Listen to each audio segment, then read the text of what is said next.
get out of the mindset that this cash is valued at something, but it's not. Fiat currency really is not valued at anything. Power over our money is the ultimate feeling of control, because right now we lend that power to the government, to the authority, to central banks.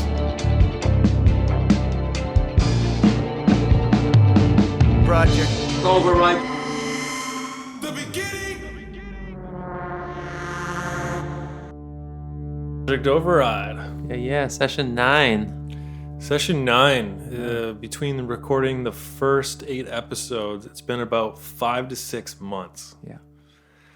So, you all are looking at different people just as much as everybody else has changed in 5 to 6 months. We have as well. So, there's a lot we've learned. There's a lot of cool ideas we've come up with. I'm very excited about where things are going in terms of the project, and so let's dive right into it. It's currency constitution. So what everybody cares about: money. Yeah, money, currency, and having a strong constitution. Yeah, that's right. Right. Health is wealth.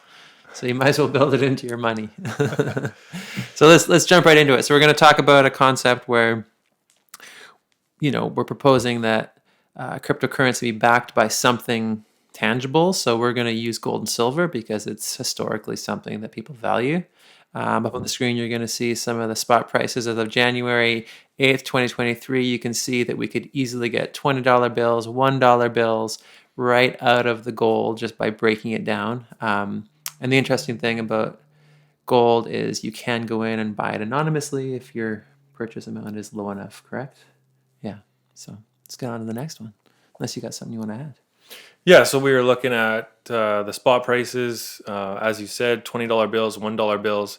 And so that's a quarter gram of gold would be around $20 Canadian. And a 1 troy ounce of silver, when you break it down to grams, $1 Canadian. So that could change at any point with fluctuation of value. And then, so we're talking about taking that, as we said, and using that to back a local cryptocurrency. So obviously, you'd have to have local gold and silver shops. Most towns do. And what we're kind of proposing is the idea that the gold and silver shop enters into a private agreement with that community, with people in that community, through what's called a private member association. So do you want to break that down for people? Yeah, so this is a whole, imagine if you will. It's one of that bit of a suspension of disbelief. Yeah. Because a lot of the concepts in Project Override are, we could do this. The technology is there. We haven't implemented it. We haven't coded it yet, but we know the progression of this technology can enable us to do these things. And so if we can just pass through our learned helplessness and get some gusto and be like, yeah, that is totally possible. If enough people are like, that is a good idea, we should do it. So as you asked me, a private member association, a PMA, what's that all about? So in our constitution, we have this right of self-determination, and we have the freedom of association. So really, we have the right to enter into private agreements with one another that are separate from the government, public policy. So with gold and silver shops, we're talking about gold and silver shops coming into an association with one another and their customers, creating a PMA that outlines a very specific agreement pertaining to reserves they put aside for this private member association.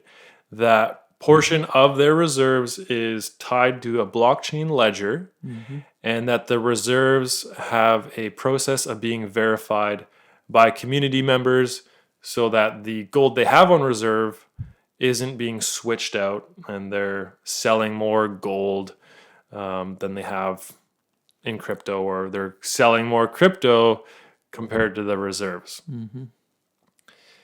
Yeah, so that essentially what you're saying is that we'll get into this later, but you're adding an element of trust and an element of local community. So we'll talk more about that later. Yeah, crypto enthusiasts would be pissed because to add a middleman intermediary like that is not what crypto is all about. And then of course, this crypto that's gold and silver backed, that's a local currency, could be also converted into a paper cash note. because the people we're talking to, they don't necessarily care about crypto at all. The trajectory is control system. But we have to remember that this technology also enables us to protect our freedom and take back control from globalists who are trying to put forward currency like central bank digital currency, a CBDC. So let's get into the specifics. Yeah. Gold and silver cash notes, redeemable for silver and gold locally. So break it down for us. Yeah, okay. So we said, quarter grams of gold, this price, 2023, $20 Canadian. A gram of silver, today's value, $1 Canadian. Those are notes that you could put onto a piece of paper, and that can be exchanged. These notes would have an NFC chip, so a near frequency communications chip. You see it or use it every day if you're unaware that you do. Tap to pay. Tap to pay, yeah. Yeah. So that's used very frequently every day by most people. We're not proposing that the notes are tapped. We're just saying that this chip authenticates and validates that the note has not been redeemed for gold or silver yet. So yeah. So the simple concept is, if I was a vendor, I would have some kind of, could just be my phone, just like we do today. If I go there to make a purchase, they could just tap the note to verify that it is still backed by that original gold. perfect. So, yeah. And so now we have this element of utilizing blockchain to know for a fact that, this note is genuine. No one's trying to scam me. And then because we know that, depending on how we set up our tech stack, that note can just be exchanged anonymously. And so now we have this back to cash thing, but the cash we're used to using is backed by government word. Yeah, it is. And for me, for you, how much we believe in the government word, that's up in the air. Well, I don't know. You sent me it was a long while ago now, but you sent me a picture of this text, and it was talking about how cash really is just a form of honor. It really is, because we're trusting that this bill represents something, and it's just an agreement. That's really what it is. It's hard for our brains to get out of the mindset that this cash is valued at something, but it's not. Fiat currency really is not valued at anything. There's nothing backing it. There's nothing there. It's just an agreement. Yeah. Fiat. That's all it is. Yeah. Let the word make it so. And Yeah. if your government says so, it's all good. You're good to go.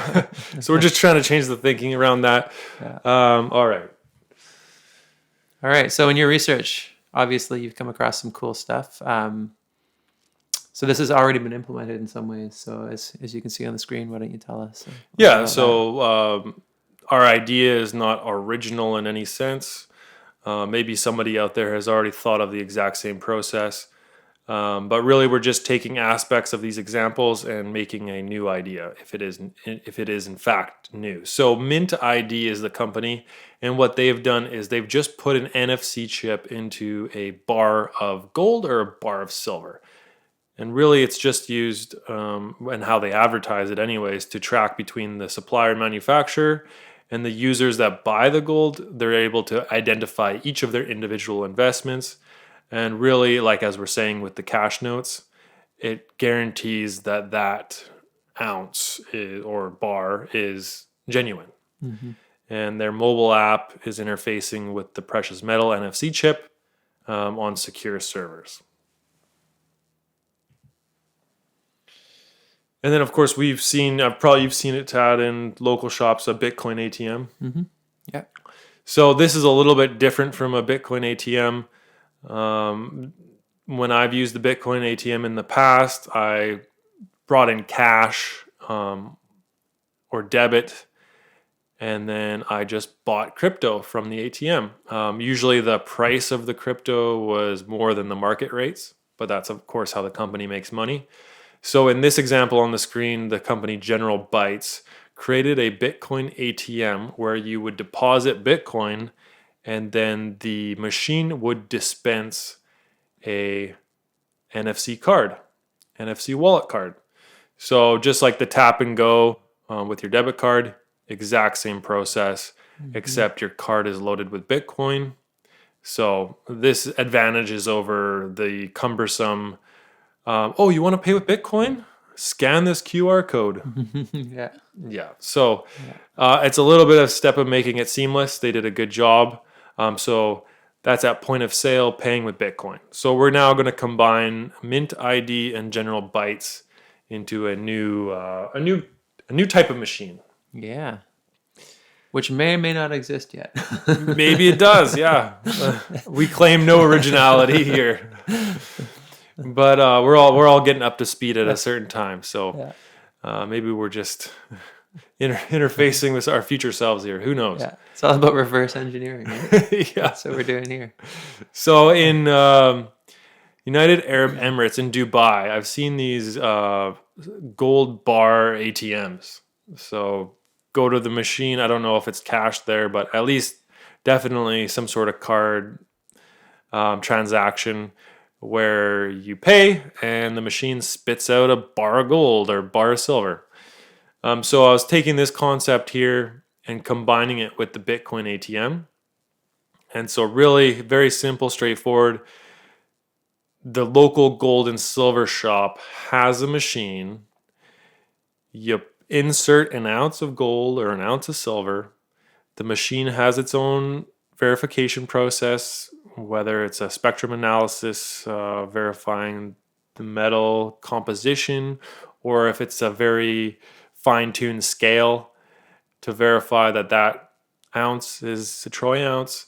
And then boom, it logs the local cryptocurrency that represents that in the reserves, and it puts it onto a cash note. So the ATM would then dispense 31 cash notes for 1 gram of silver, so 31 notes. And then if it was gold, it would dispense 124 cash notes of a 1/4 gram of gold.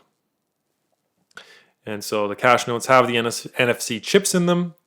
And then if you want to redeem the notes, same thing. Put the note into the machine. Of course, you would need 124 of the 1/4 gram notes to get your ounce back. But that's the concept. Well, part of the idea too is we're talking about, there's definitely people out there who have reserves of cash and silver. So we're talking about the idea of putting some more of this money back into circulation, right? In a safe way where it's not, just disappearing. Right. So if that made sense. The government doesn't know about my large stash of gold and silver I may or may not have. Yeah. Right? Yeah. But I'm just sitting on that. I mean, is it revitalizing my community? The whole goal of local currencies is to revitalize your community.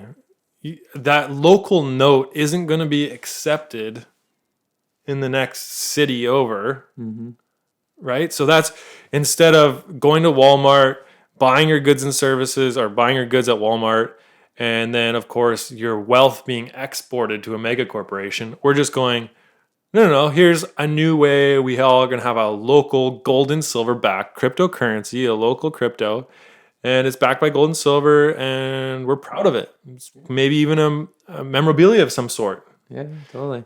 So let's look a bit history. Oh, too fast. Too fast. You jumped too soon. Actually, what you just said about the going to Walmart kind of ties into this, because what if I wanted to say, use my local currency somewhere else? Is there a way we could make that happen? Good question. Yeah. Yeah. So I love how you frame that for the home run. So yes, if I'm on Salt Spring Island, just off the coast of Vancouver Island, and I wanted to take my gold Salt Spring Island ounce or notes, and I wanted to spend them in Miami, I'd have to fly diagonally all the way down there, and they won't accept my Diagolon. No association here. Yeah. If we flew all the way down there, they wouldn't accept those notes. So we're proposing not a global currency, because we're not globalists, but a North America currency, and we can call this currency the Constitution. And so this Constitution dollar essentially contains a basket of local gold and silver backed cryptocurrencies. So in this Constitution dollar, you have, say, maybe 100 ounces of gold from Calgary, Alberta, 100 ounces from Austin, Texas, 100 ounces from Delaware, Toronto, silver from the Yukon. You get the point. The Constitution dollar, with the technology we're using, specifically Verus IDs, allow us to mint these currencies. So as you can see, like a subdomain on the internet, you have marketplace.google.com. We have here on the screen gold.cityname. So gold.Salt Springs, silver.Calgary, for example, or gold.Alabama, silver.Montana. And so these are issued, each one unit is 1 ounce. And that's logged, of course, at the local gold and silver shops in each locale. And so a portion of those cryptos in the reserve are sent digitally to this basket called Constitution. And this Constitution basket acts like a permissionless, decentralized exchange. So this is where, of course, no permission required to contact the authorities to ask if we can have this local currency. No. Again, putting aside the World Economic Forum, the central bank digital currencies, where they have complete control over everything we transact and the ability to shut off what we're doing and our exchange, our energetic exchange with one another. And so, yeah, the concept here, a reserve, a portion of it is sent to a basket called the Constitution. And so the basket itself will auto balance. So if we have, say, 1 billion constitutions, that value of one constitution would be the ratio of gold and silver combined for all the localities. So we don't know what that value would be, but the technology created by Verus allows that to happen. Which is really cool. So we got this fractional reserve basket, Constitution, along with a local cryptocurrency, and then cash notes. Yeah. It's anonymous. I love it. Sweet. The 3 A's. AAA rating. Yeah. Moody's AAA rated. Yeah. Right. So anonymous, but we've introduced an element of trust. Yeah. So this is a problem for crypto lovers or people who are very versed in decentralized technology, because the trajectory of this technology, transhumanism, AI, you're taking out the human element. And so we've always experienced corruption in the banking system, corruption between parties that are dishonest. Where's the integrity? Well, how about we just remove the middleman and you remove the corruption? Sounds like a great idea. So the trajectory is, of course, cryptocurrency blockchain allows for trustless transactions. So to introduce an element of human trust, like we're doing with private membership association contracts, getting local community members to verify the reserves are from what they say they are, that's introducing an element of trust. And in crypto, that is like a big no-no. But we're kind of missing that trust. Mm-hmm. Yeah, I agree, because that's where the community is. That's where the connection to your fellow man is. Right, having trust. Yeah, that's what trust is. I also think too, like I envision this as we have to find some way to transition from what we have to something better.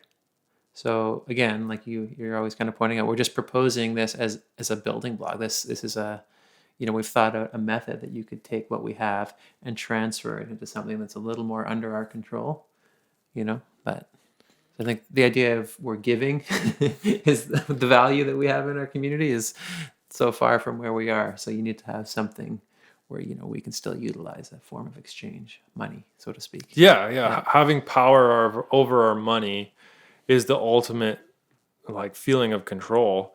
Because right now we lend that power to the government, to the authority, to central banks, to the point where they're able to shut off fundraising efforts for kind of humanitarian. Well, they can completely dictate the direction of whatever they want in terms of that kind of stuff. Right. Yeah. And of course, like I listen to rich people speak about their beliefs, their ideologies, how they have gotten rich. And of course, life experience gives you the idea, don't trust anyone, right? People are stupid. Don't trust anyone. To get out of the matrix, you just got to make a ton of money and you're good. Unfortunately, and I agree with some of that rhetoric, but through the divisiveness of society, the polarization of people, ideologies, all that, we have lost trust. And so this is an attempt, the concept of the Constitution dollar and local gold and silver-backed cryptos.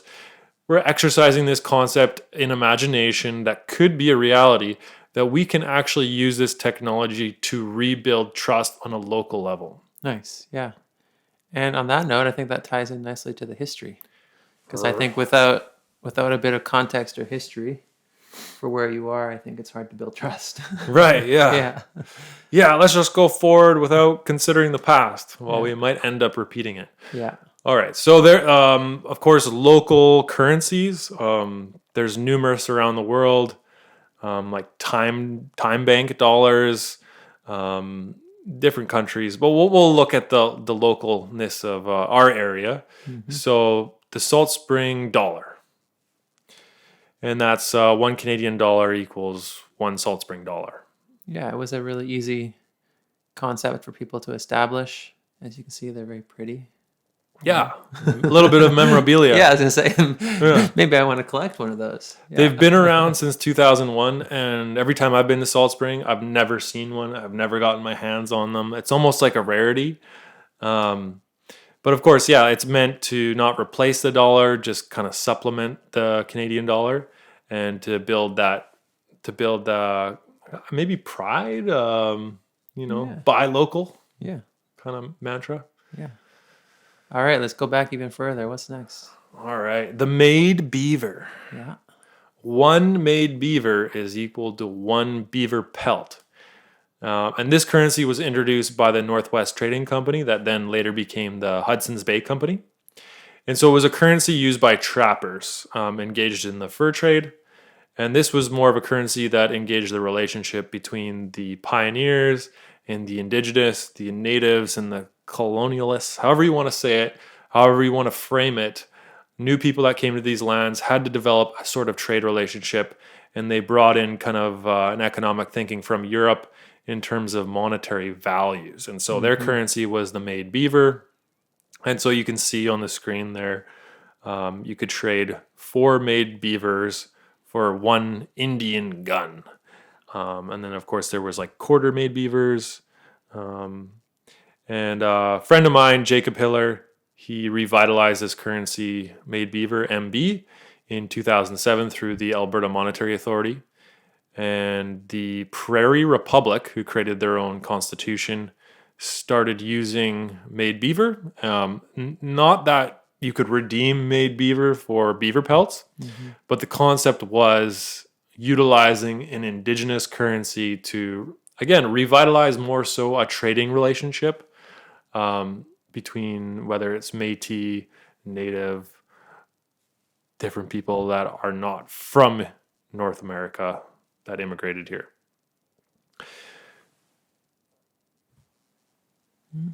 Going back further. So the concept of money, when Captain James Cook landed on Nootka Island, which is just off the west coast of Vancouver Island, that was in 1778. And he was kind of, oh, wow, they're not using gold or silver. They're using clamshells. So specifically razor clamshells. They're dentalia or detalium in Chinook jargon language. It's haikwa, if I pronounce that correctly. And so this currency was used all the way up to Alaska, all the way down the coast of California, and then into even extending out to the Great Lakes in Canada. And so the value of a razor clamshell was determined by its size and length. So when Captain James Cook saw this, I imagine he saw it as like an opportunistic move, right? Yeah. Oh man, they're using shells. We don't think those have any value, really. So he cooked up the idea to go straight to the harvesters, where he could get the most amount of dentalia razor clamshells. So he specifically went to Nootka Island there.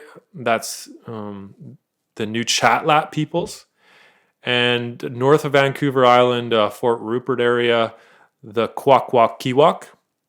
And so they have clam gardens there. And of course, that's where the harvesters, there's quite a method to go down and harvest all these. So they just went straight to the harvesters, bought them all out, and then they traveled down the coast and made their trade in shells. So from them harvesting all those shells, it kind of depleted the clam gardens, and so those same areas that were depleted aren't the same as they were originally. And so we'll just kind of get right into the New Chatlat people. To speak to them, I've specifically, they still haven't been respected. So off the coast of their Nootka Island, the New Chatlat peoples are still fighting over title to their land. In Vancouver and BC, they've been caught up in the courts, represented by Jack Woodward, the first lawyer to put forward the UNDRIP, United Nations Declaration of Rights of Indigenous Peoples.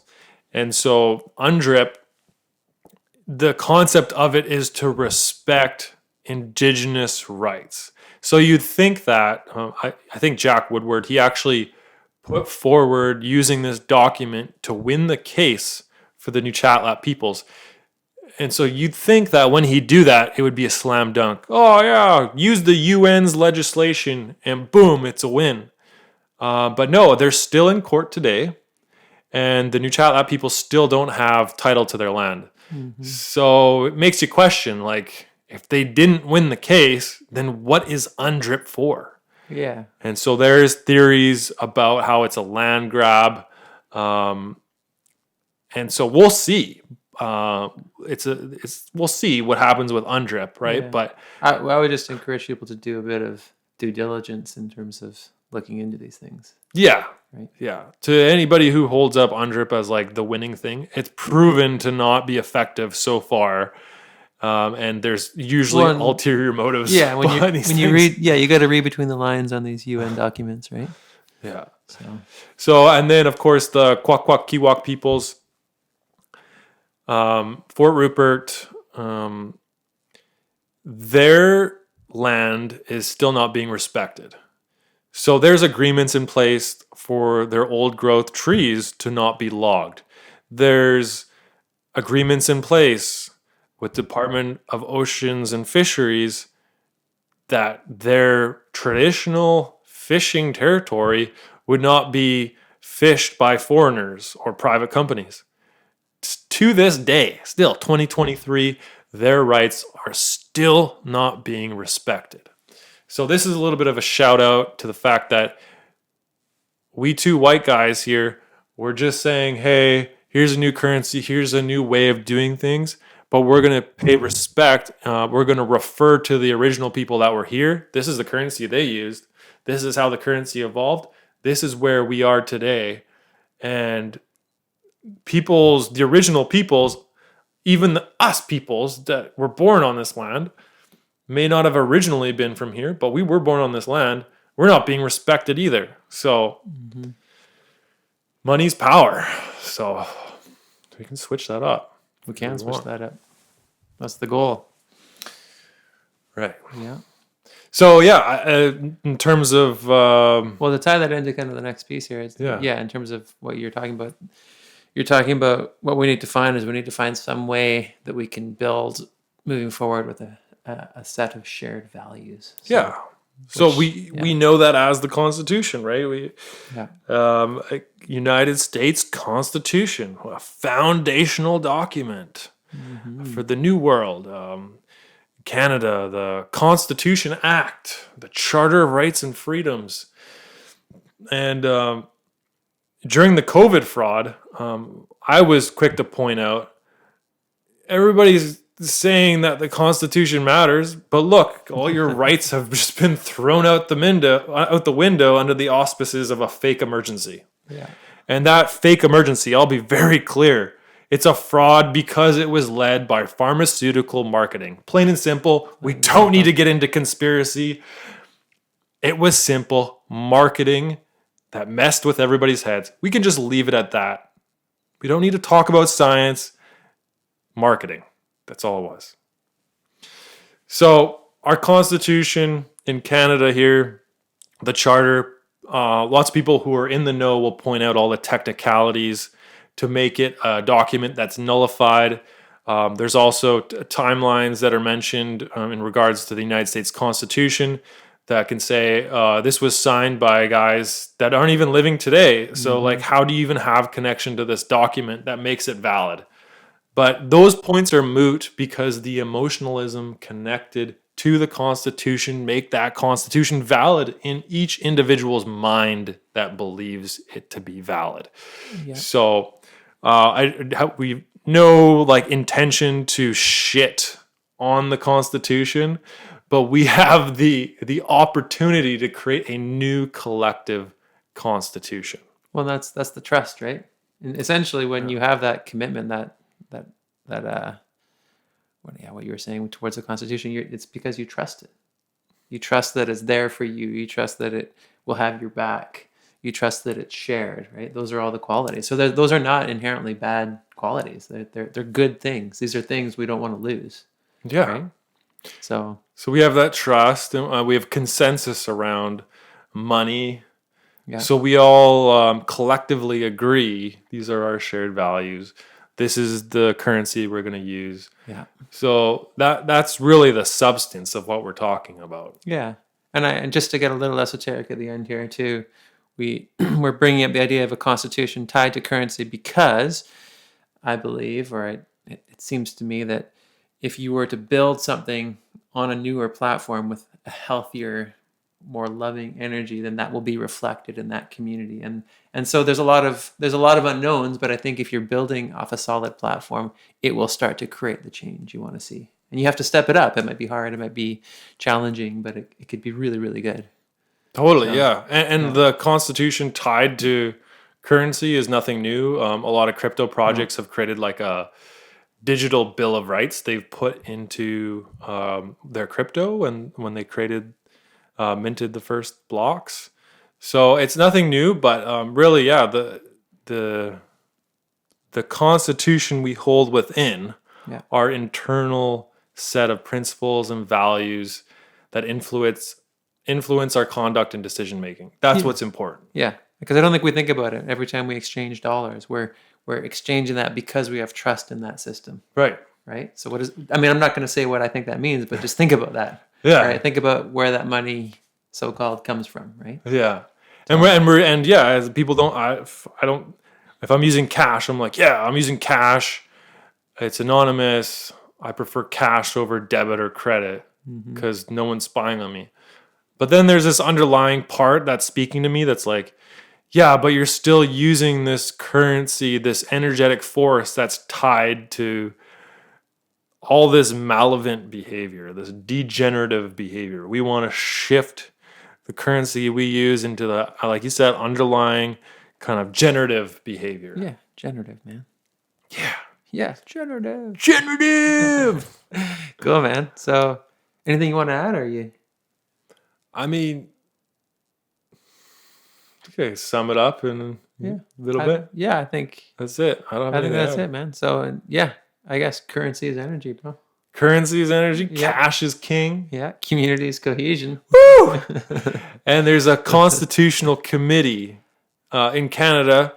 It's been pointed out that really what we need to do to create a new constitution is to have a constitutional committee, a constitutional convention. So in the next episode, we're going to be talking about blockchain in terms of actually implementing something like a constitutional committee, where we can see and we can validate the people that are participating are who they say they are, they live where they say they are, however we go about that. But it's recorded on a ledger where we can all see that transparently. So that's the next episode. So that's it. See you then. See you then. Project override.